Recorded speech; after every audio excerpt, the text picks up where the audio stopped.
Hello, welcome to Audio Energy on YouTube. I'm Shannon, and today we're going to be looking at dynamic range for your mix and your productions.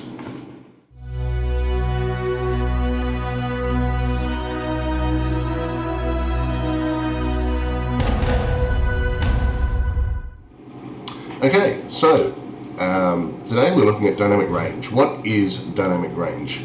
Well, it's basically the amount of space measured in decibels that you have in your recording, okay? And it's generally dependent on bit size and frequencies and all this sort of thing, but essentially dynamic range is the lowest point of your noise floor to the highest peak, okay? That's the area that dynamic range covers, whether it's in a live desk system and you're putting out through a PA, or if you're working in the box and you're working with level meters and things when you're mastering your mix, or even when you're preparing your mix, okay?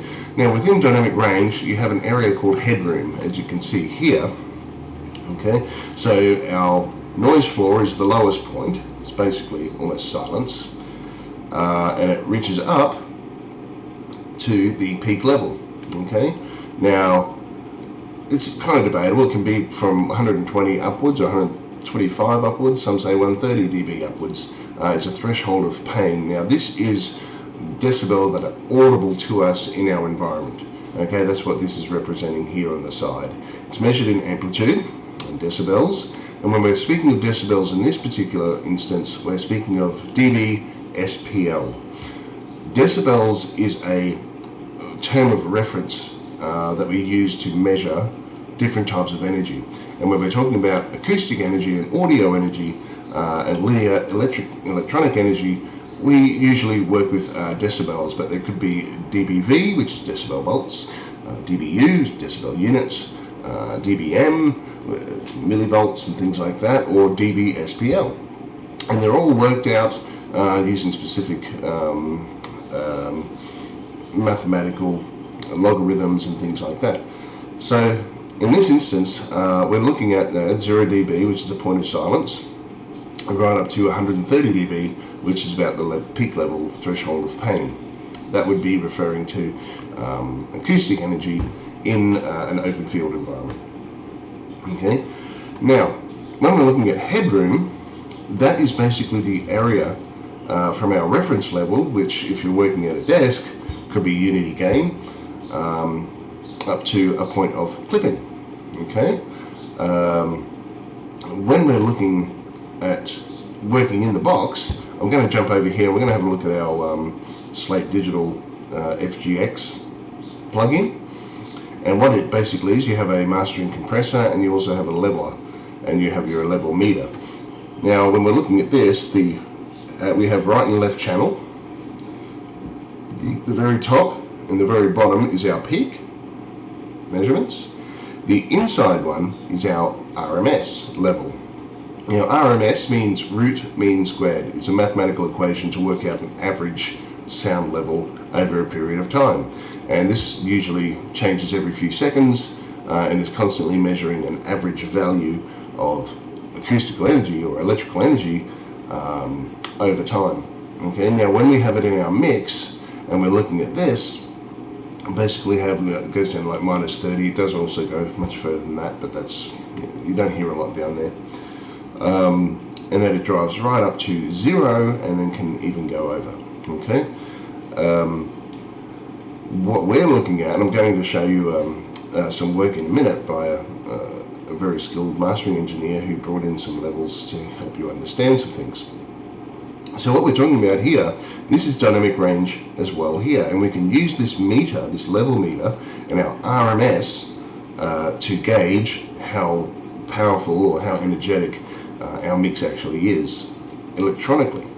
And so what you have here, you have your meter going up and it's showing your RMS, and then you have your headroom, which is basically here to, let's say here, or even say 0, okay, because you can see this is 0.1. Now, the smaller the headroom, or the less headroom you have, the more your audio is going to be crushed. And what that basically means is that your transients, that's each strike of an instrument, each pluck, each hit of a drum, create little transients. And when you put all that music together, it creates a complex wave of frequency. And all that energy combined creates, obviously, your sound in your track. And we're measuring that here. We use RMS because RMS is generally, the way it works is that it closely represents or replicates the way that our human ear hears specific frequencies on acoustic energy and loudness and things like that. Now, a lot of people mistake dB as being a measurement of loudness. It's not a measurement of loudness, it's a measurement of energy. Okay? The proper measurement of loudness is actually called PHONS, P-H-O-N-S, and that measures what we perceive as loudness. Okay? Now, an increase of 3 dB is actually equates to a doubling of that acoustic energy, or it appears to be twice as loud. Okay?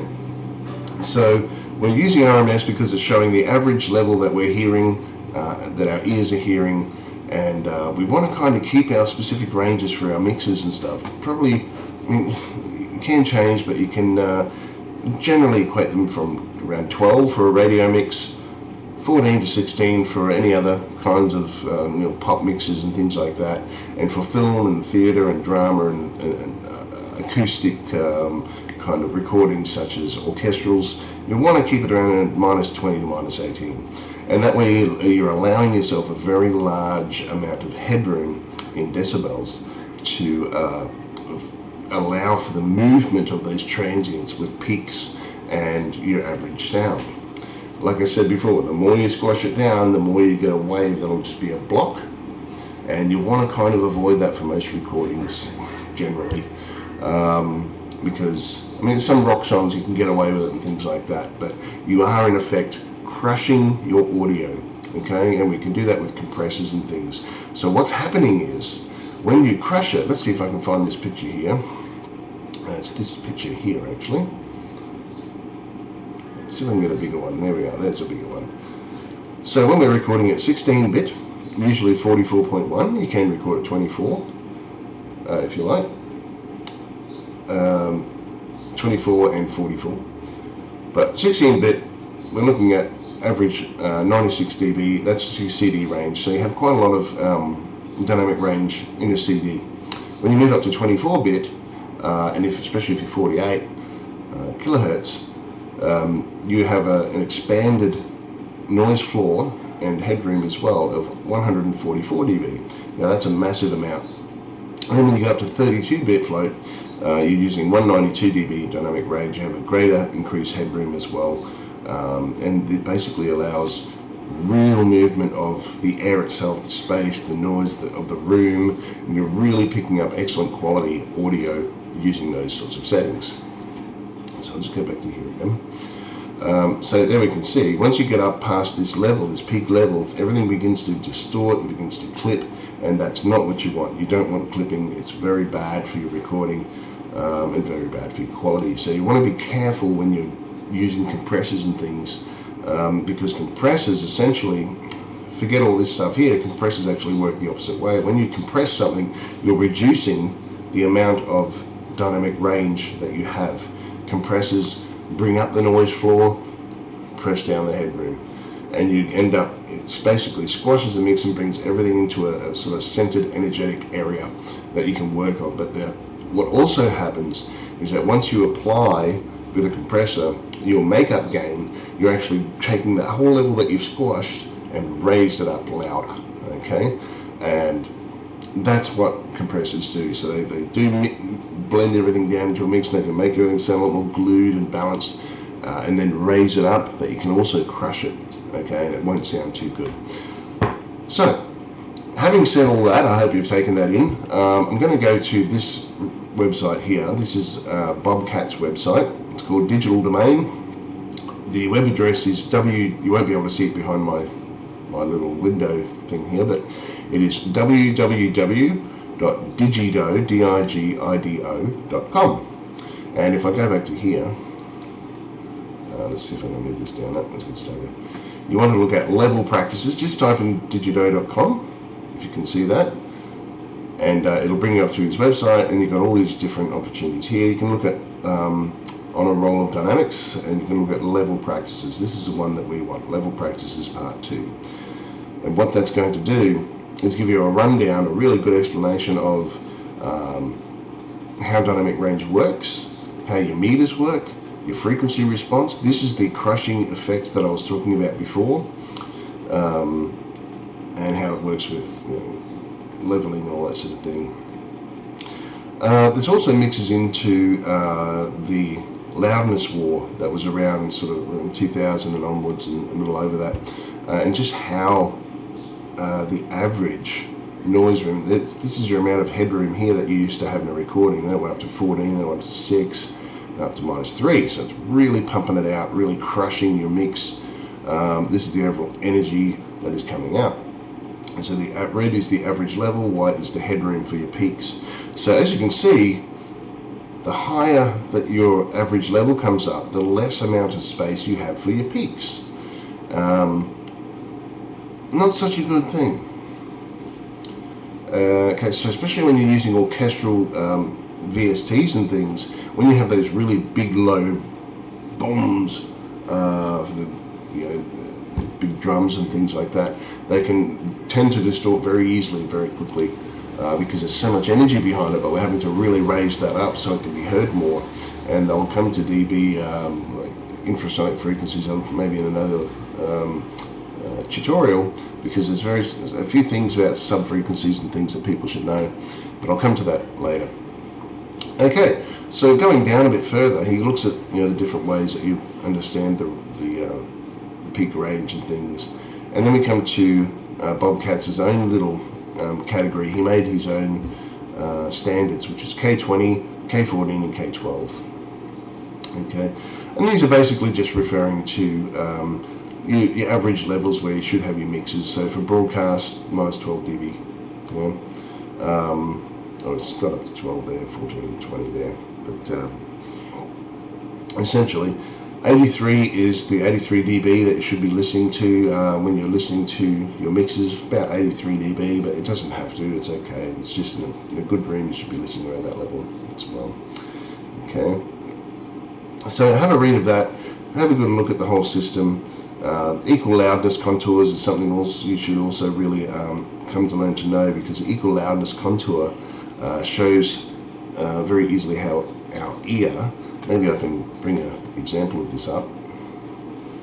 I'll go here. Let's just go home for a minute. Go to images. And basically the equal loudness contour is a graph that shows, this one's pretty clear. So loudness level in FONs, okay. Here's your frequency, and here's your sound pressure level, okay. And what this is basically showing is that around these specific frequencies, it uses far less dB, SPL, for our ears to hear. And this basically is representing the contour of our ear and how we perceive frequencies and our sensitivity to different frequencies. So you can see that 20 dB requires a lot more energy to be heard by our ear than it would, say, 2000 kilohertz. So if you have a look here, where are we? Here's 20, okay, and if you come down at 5,000, so or even between 2 and 5,000, and it's far lower, okay. So it doesn't need as much energy in dB SPL to be heard at 5,000 than it would at 20. So that's just a little example for you as well. But we'll just go back to Bobkats, and he goes through and explains how your meters work and things like that. So it's really worth looking at. Anyway, that's it for today. I hope this has been really helpful. Dynamic range is very important in your mix. Try to make sure you do have enough headroom. When you listen to the old mixes like Pink Floyd and things like that, you'll hear that they have a really big dynamic range. And the benefit of this is, ultimately, is that when you get the CD home and listen to it on your speaker, you can actually drive the volume up much higher and still maintain clarity when you have more headroom in your mix. Okay, if you crush the hell out of it and you put it on your stereo, you're only going to be able to turn it up a little bit before it all starts distorting and sounds like crap.